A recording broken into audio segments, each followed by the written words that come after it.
Two, one. Well, as you guys can tell, Derek Irvin doesn't miss anything. If you don't want to miss anything as well, go to YouTube. Search at Sweep the League TV. Be a subscriber today. We're giving away a bunch of prizes and stuff. Be a subscriber today so you don't miss, just like Derek never misses. Subscribe to Sweep the League.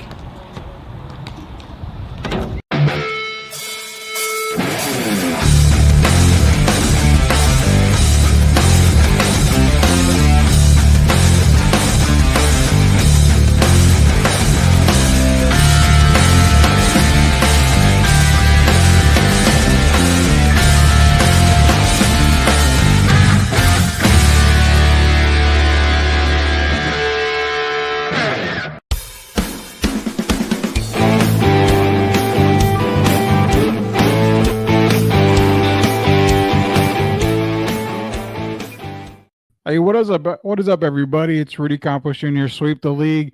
Got another special segment here, our spotlight segment. Be sure to check out Sweep Unplugged, where we unplug ourselves from our normal Sweep the League days, taking the breaks off for Derek Irvin, for Coach Gio, for myself. We introduce you to the world of authors, book authors. We're talking to coaches, Division I, Division II coaches, health and fitness people, gurus out there. That is Sweep Unplugged. Be sure to check it out. And of course, Sweep the League, as well as the Best Boys podcast, the I Am Refocused Radio Network. To go along with even Lean Right, Lean Left, we've got a bunch of stuff going on for the Sweep the League Network. Go to YouTube, search Sweep the League TV. Be a subscriber today. We just gave away a Keon Coleman autographed helmet. We're giving away a lot of other stuff too. The only way to win is to be a subscriber. So be sure to go to YouTube, search Sweep the League TV, hit that subscribe button. What is our spotlight? Well, we're introducing another segment here, another show for you guys out there. Might be a weekly thing that we do here. We're going to find out here, but this is going to be your college football weekly. And what we do on a college football weekly, obviously, is what it is. We talk about college football. We're going to talk about the Heisman race tonight. We're also going to talk about the potential for players, maybe in certain spots. It's going to be a quick hit type of show, about 20, 30 minutes or so. Let's get right to it. What we do is we're going to be bringing on Mr. William Yanish and also Miss Brandice Bell. We're going to have William on tonight. They're both part of the Under the Bleachers College Football podcast. Be sure to check them out. They do fantastic work. They're going to be joining us on Sweep the League. But right now, we've got Mr. William Yanish here tonight. William, you and I have talked before, man. Welcome to Sweep the League, man. Welcome back. How you been, Rudy? I've been good. As you can tell, probably a little bit more busier than I think the last time we had you on here. But it's good. I think last time we did it was a recording with no images whatsoever, but we kind of upgraded the studio and everything. So we're able to bring everybody images here. But talk to us a little bit real quick about Under the Bleachers College Football podcast. Well, yes, sir. Since you guys, you were just talking about giving me my first shot back in the day, I mean, a little bit over a year ago. No, I got to, writing evaluations and such on quarterbacks and college prospects and such. I am still just a writer. However, everybody's doing podcasts these days. So, I went and found a professional women's football player, Brandice Bell. She's a defensive back for the Atlanta Rage. Hopefully she can join us tonight. She isn't too tied up. Yeah. But, we study the bracketology.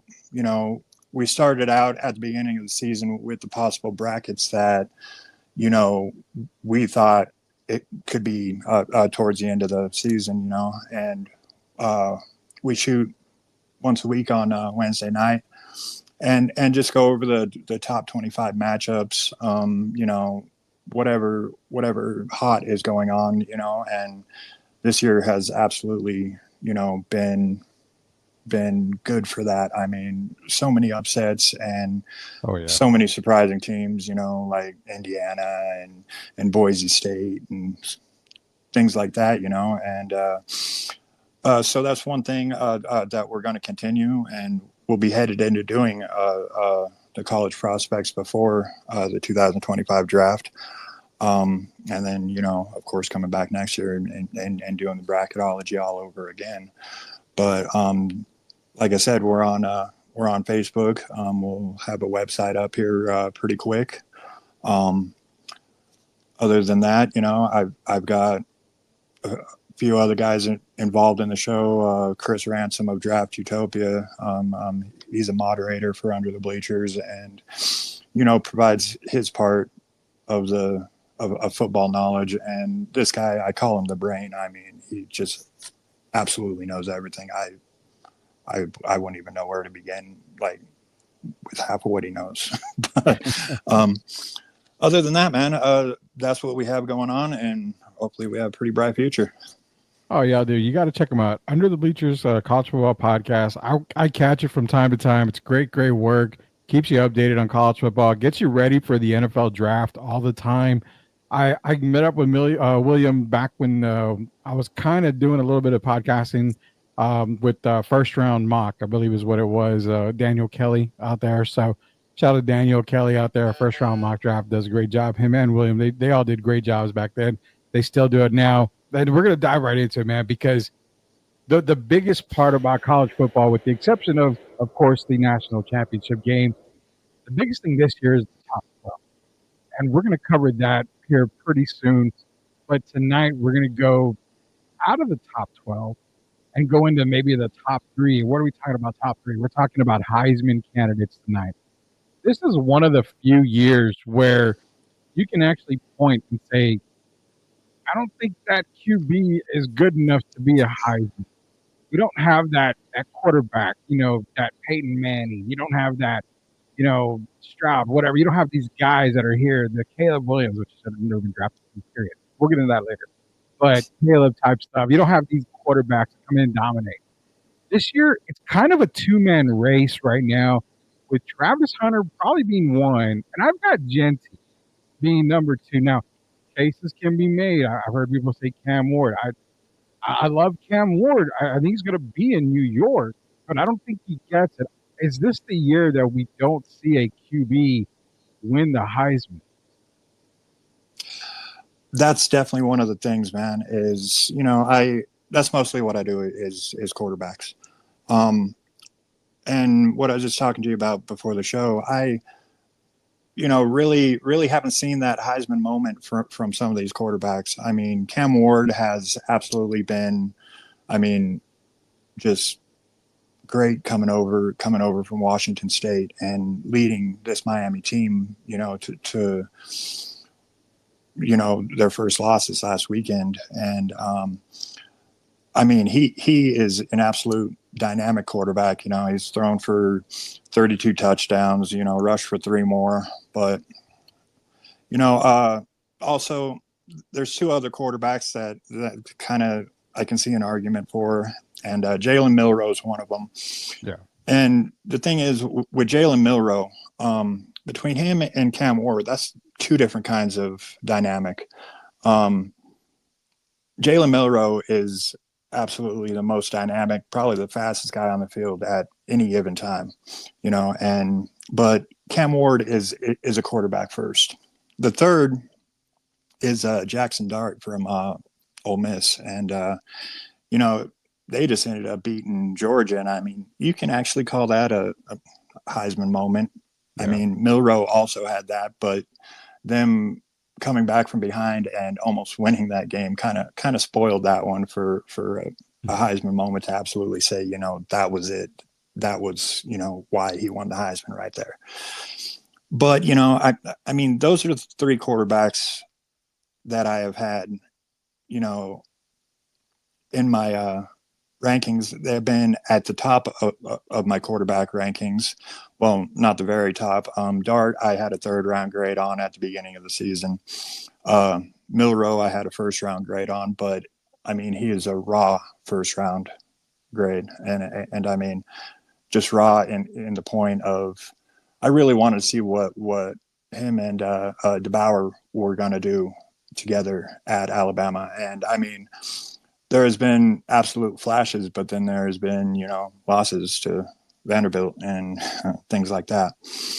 But, and Ward, I had, a late 1st to early 2nd round grade on, which was about the same as Quinn Ewers. But, he missed a few games already, and between this and that, I mean, I'm not sure where he's going to finish on my chart, but Ward and Milrow are definitely probably the top two, besides maybe Garrett Nussmeier. I really like him too, but he is one of those players that is young, hasn't had much tape. He's just been sitting back, learning quarterback, behind Jaden Daniels and whatever else. And I mean, he can definitely make something of himself. I don't believe he'll come out in this draft at all. He'll probably hang out another year, but yeah. I had a first round grade on him as well. But as for the top two Heisman rankings, I have Travis Hunter in second. I mean, obviously he's Iron Man. He has 69 receptions, also 856 yards, 9 TDs. On defense, 20 tackles, 13 solo, a forced fumble, and a pair of INTs. Yeah. But the overall number one who I think should win is Ashton Jeanty from Boise State. And the thing is with that is just how many are actually going to vote for him, coming out of Boise State. They usually go for these big school kids. I mean, on the Heisman odds, they have Travis Hunter at number 1, Dylan Gabriel at number 2, Jeanty at number 3, Ward at 4, Curtis Rourke at 5, Jalen Milrow at 6, and Jackson Dart at 7. And I think that's fair. I'm not that high on Dylan Gabriel though. He is a good college quarterback, and he is way experienced. I mean, this is his 6th or 7th year in college. Bouncing back and forth, going to UCF, and then ending up at Oregon. I knew he could lead this team, and I knew he could win with this team. But as a draft prospect, I don't see him much. Going too much further into the NFL. I just don't see him with the arm strength or, the size. I actually had it suggested in my last evaluation of him that I feel maybe a switch to slot receiver, could keep him going in the NFL. I just don't really see him as an NFL quarterback. So there's that. Yeah, you got Ashton Jeanty. The thing with Ashton was he started the season so hot, and I would probably put him at number 1. I agree with you on that for the Heisman Trophy, with Hunter being number 2. The thing with Jeanty was the hype. I mean, he was about to break Barry Sanders' records for rushing yards in a season. I think it was 37 touchdowns was what Barry had in one season. I think right now Jeanty is at 16. No, what is he at right now? I got his stats right here. 23 touchdowns. Now, can he get to 37? It's very unlikely, but I mean, he could get a 5 touchdown game in there at some point with a couple of games left on the season. He could kind of maybe get close to it. I don't see him catching Barry on any of the records that Barry had for Oklahoma State University when Barry was playing there. But overall, Jeanty's probably number 1 when it comes to Heisman. Then you've got Travis, and then it's kind of up in the air for number 3. Real quick, before we go on to before we go on to the college, to the pro ranks, kind of give an idea where some of these guys might go real quick on the last segment here. I mentioned a guy, and he plays for the official team of Sweep the League, and that is the Indiana Hoosiers. Now we cover UTSA football, but we basically adopted Indiana before the season started. And one of our guys, Coach Gio, basically said, watch out for Indiana and the Hoosiers. Kurt Signetti's going. They've got Curtis Rourke. They've got an offense. He's a winner. Both guys are winners, and you're seeing it. Their first season they've had is 10-0 under Signetti. And they've got a big game coming up against Ohio State. You talked about a Heisman moment.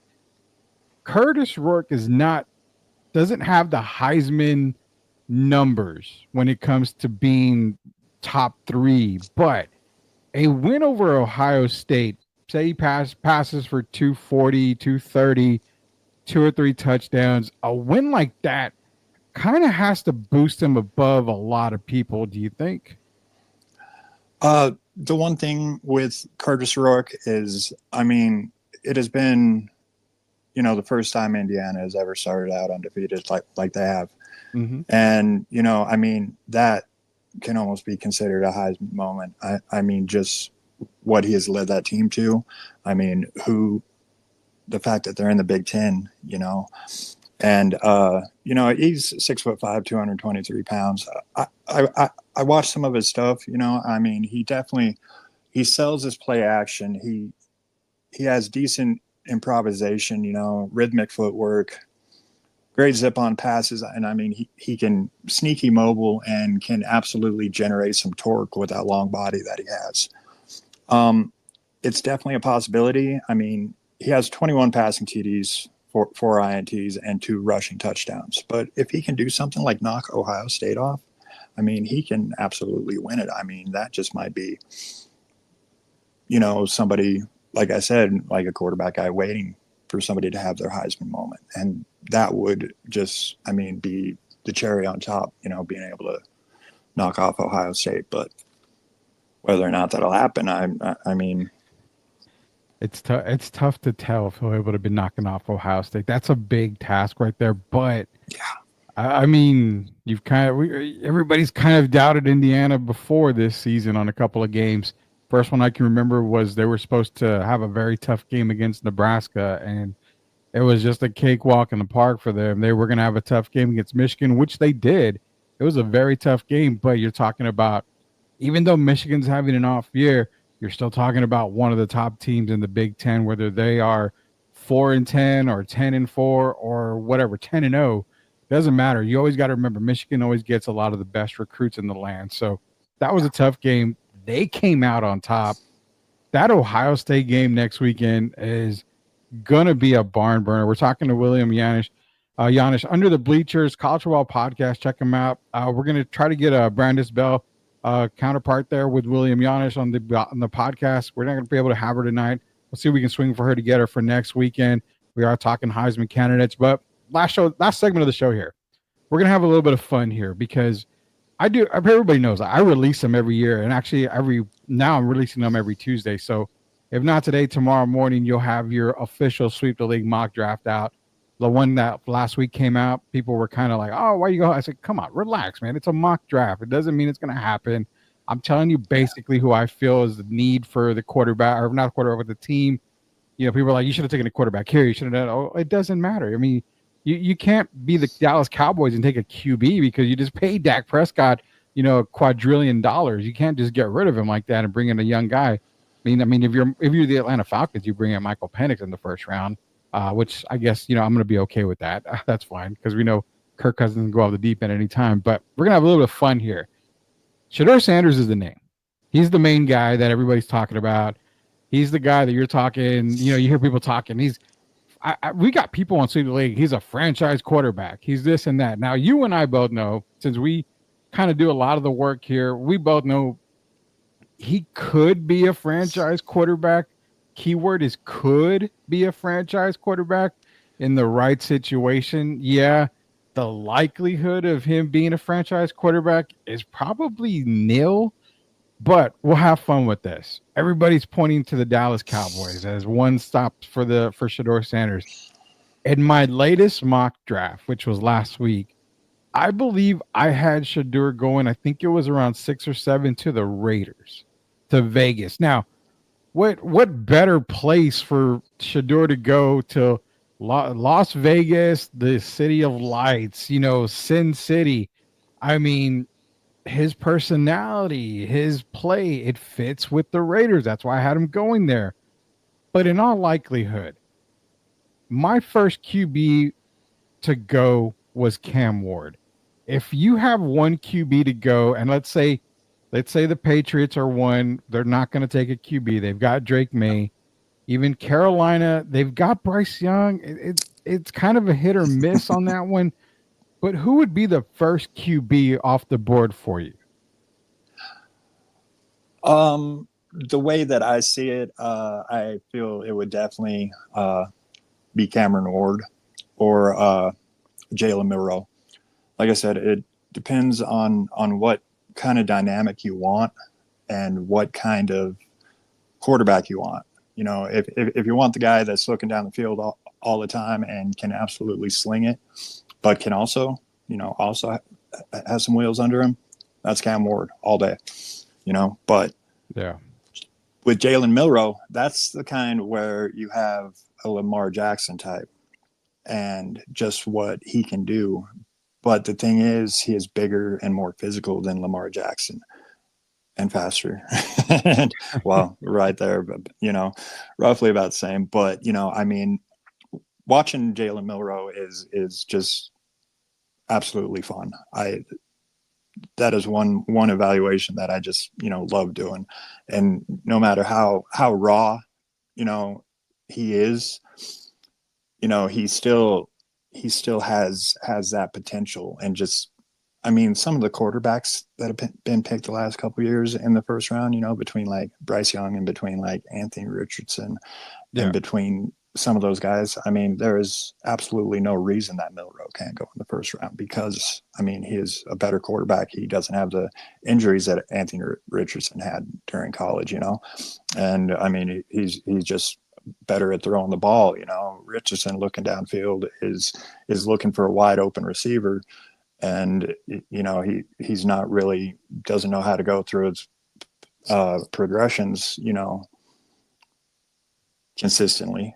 And like I said, but I mean, so, but if I were the Raiders, I mean, that would be the first thing that you would have to do. I mean, the Raiders are going to be after a quarterback, likely. I do like Aiden O'Connell, but he is developmental. And the New York Giants, and like you mentioned, possibly the Carolina Panthers. Yeah. And oh, that's Brandice. I think she'll probably be coming on. Anyway, but like I said, you know, who I have the Raiders picking though. It didn't have to be the Raiders. Basically, if you had one quarterback coming off the board. Well, that's one thing that I was going to mention. If I were the Raiders, I'd be picking Ashton Genty. You know, we had a mock the other day. I was GM for the Raiders. That's who I ended up picking with the number 8 overall pick. Yeah. You know, and however, I feel that, you know, I do like Milroe just having a little bit more, you know, of a higher ceiling than Ward. So we'll go with that one. Cool. That's what, you know, we're trying to figure out here. We want to see, we're going to basically go week to week, and, you know, we're going to get some teams in there. I didn't want to bring up the Cowboys because I mean, if I'm not mistaken, I'm trying to see where I had the Cowboys and who I had the Cowboys picking. I can't remember. I think it was actually because I only had 2 quarterbacks going in the first round. I had them taking Nick Scorton out of Texas A&M at the 11th pick. So I figured they would go defense. I actually had a lot of defensive linemen, edge guys going in this draft. The first quarterback I had was actually Carolina, and that was Cam Ward. But again, second week coming of Bryce Young, seeing a little bit more. I liked the rookies that they had on the offensive side with Bryce Young. So I felt, okay, this coming draft that I'm going to do the mock draft either today or tomorrow, I'm probably going to overlook the quarterback position for Carolina, go a different way. Nonetheless, I had Travis Hunter going number 1. And on this mock draft for last week, I had him going to the New England Patriots. I had Will Johnson going to the Jacksonville Jaguars 3, Mason Graham at 2, Mason Graham at 3 to the Saints, Cam Ward 4 to the Panthers, and then the Browns, I had them taking Kelvin Banks out of Texas. So I only had 2 QBs in the first round, which I'm more than likely thinking you're going to get maybe 3, possibly 4. 2 of them are going to be at the end of the first round, but it always happens. Yeah. There are always those quarterbacks, you know, that sneak up in there. And at the beginning of the season, I mean, everyone was looking at Carson Beck, you know. Yeah. I had a first round grade on him, but it was, you know, into the first. I was kind of questioning, you know, who he sorry, my brain just went but where was I even talking about? You know, Carson Beck Yeah. coming in at the end of the first round, but you know, I feel he's regressed this year and is more of a third round pick. You know, if I saw 4 quarterbacks going in the opening round, you know, it would be Milroe, Ward, say Garrett Nussmeier, and probably Quinn Ewers. I definitely could Besides see that, Quinn being a first round quarterback. I look at the injury thing. I think the injury prone that Quinn has probably puts him in the second round for me. The one obvious I think is you're going to see Shador Grohl in the first round, and there's no reason why. But yeah, we're gonna have to live with that. You know, the whole Bronny James type thing. Even though Bronny went in the second round, yeah, it's just the hype of the last name. But he has improved. I had him undraftable a year ago. Went back to Colorado. He's improved. I've actually got him all the way up to a 4th round grade for me. But again, you know, guys that I could see going in the first round. I do like Cam Ward probably being the first quarterback taken. You mentioned Milroe. I do like Quinn Ewers if he can sneak in. I think I've got a second round of him just because of the injury concerns. Uh, Outside of that, it's a good year for quarterbacks, but I feel like it's a better year for the other position players, is what I see. I think quarterback this year is kind of one where, okay, you can grab a good backup, you can get a good starter in here somewhere, but don't expect them to come in right away and contribute right away. Jaden Daniels is having a really good rookie season for the Commanders. I don't really see a QB coming in from this draft to have that kind of thing right there for anybody in the NFL right now. So what we're gonna do is we're gonna bring in Brandice here. We're towards the end of the show here. I'm gonna go ahead and bring in Brandice Bell here. Everybody can get to know her a little bit here. So let's welcome her to the stage. Hi, Brandice. How you doing? Hey, how's it going? Good, good, good. Thank you for joining us, Sweep the League. I know we're at the end here, but I did want to bring you on here to talk to you a little bit here. We were talking about the Heisman candidates that we're seeing, also some NFL teams that are probably going to be looking at certain quarterbacks or anything in the NFL draft. Do you want to throw in your Heisman candidates here? Yeah, I really think that there's quite a few contenders. I think that this year, probably more than any other year, I've really been paying attention. Anyway, you've got probably a majority of the contenders aren't actually quarterbacks.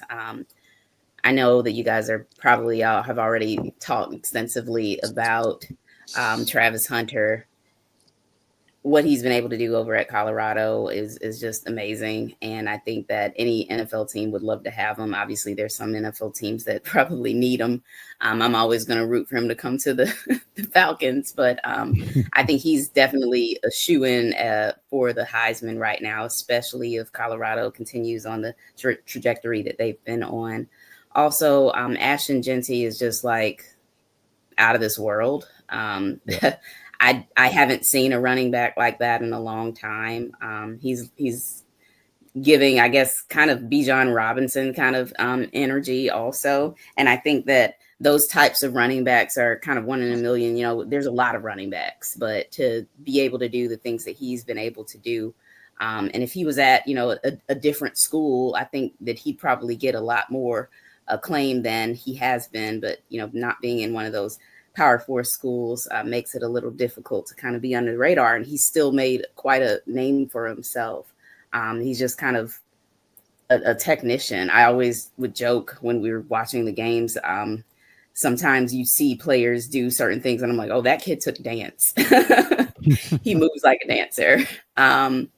Those are my top 2. When it comes to quarterbacks, you can't deny what Cam Ward has done. And I think that, you know, despite them losing this past weekend, he's still in the running, obviously. Garrett Nussmeier, I surprisingly think that he's actually, you know, shown a lot more than I thought he was going to show in the beginning.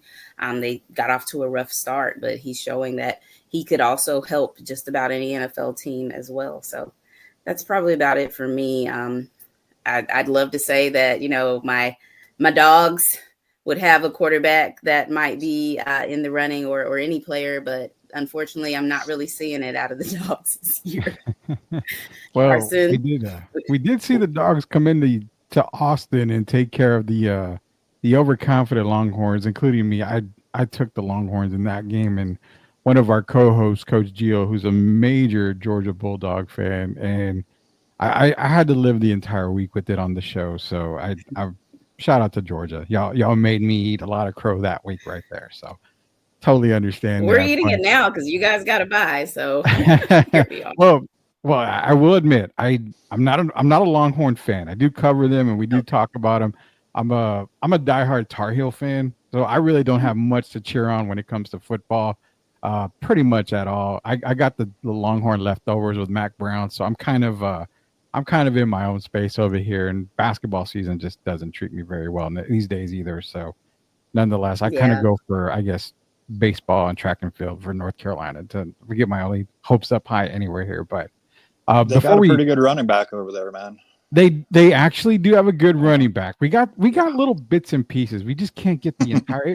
It's almost. And then you had Drake May before, and Josh Downs before Brandice mentioned the Falcons, and I'm a Falcon fan, so I know disappointment left and right. That's all I can say. Too much disappointment. We know what it's like. Yeah, just never. Always so many people question that draft pick, Michael Penix, and it's like, okay, if you see a window, no matter how big it is, you need to take it. So I completely respected that draft pick. Yeah. No, I mean, Penix was hurt in college a lot, and but as he got healthier, he also got a whole lot better, and it absolutely showed. And people didn't respect Kirk Cousins going there either, but I knew that he would be there because I think people pay attention to the weirdest things sometimes with football. They're like, oh, he chokes in the playoffs. I'm like, do you not understand that we had Matt Ryan for years? Like, choke. Like, he's not even raising the glass to be able to drink the fluids to choke. Like, what are we talking about here? I think that Kirk Cousins was great because Mike Penix was not ready to play right now. I don't personally think he was ready. Close, but I don't think he's ready. And sometimes they let those quarterbacks play straight out of college, and sometimes it fares well for them, sometimes it doesn't. I think CJ Stroud did great straight out of the gate. I think that Justin Fields struggled. I think if Justin Fields would have sat under somebody like a what's the Steelers quarterback name? Help me.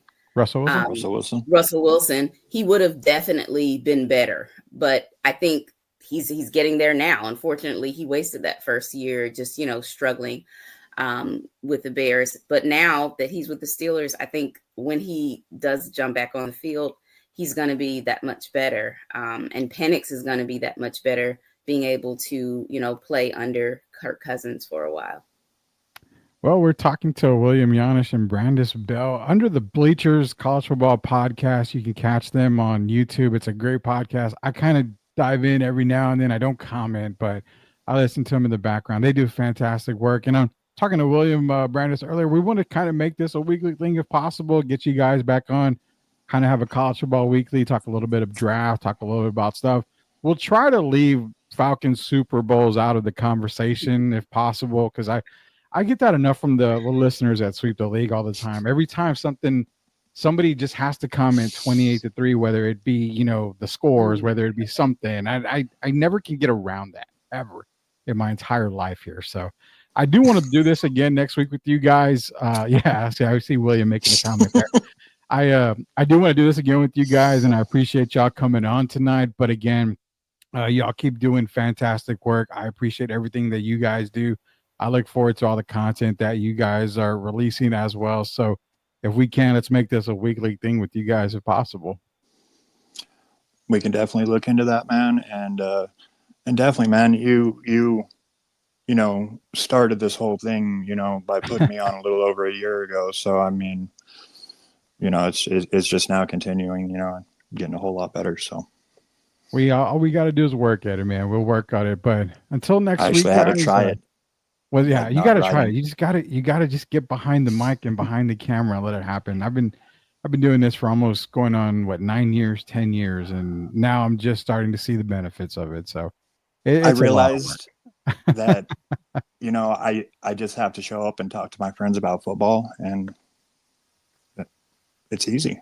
Since I've realized that, should I say? At first, I didn't really know what I was doing at all. It was actually terrible, like terrible a few times. I never know what I'm doing. I think that's the point, though. Just don't know what you're doing, but pretend like you do, and you'll be doing it. Yeah.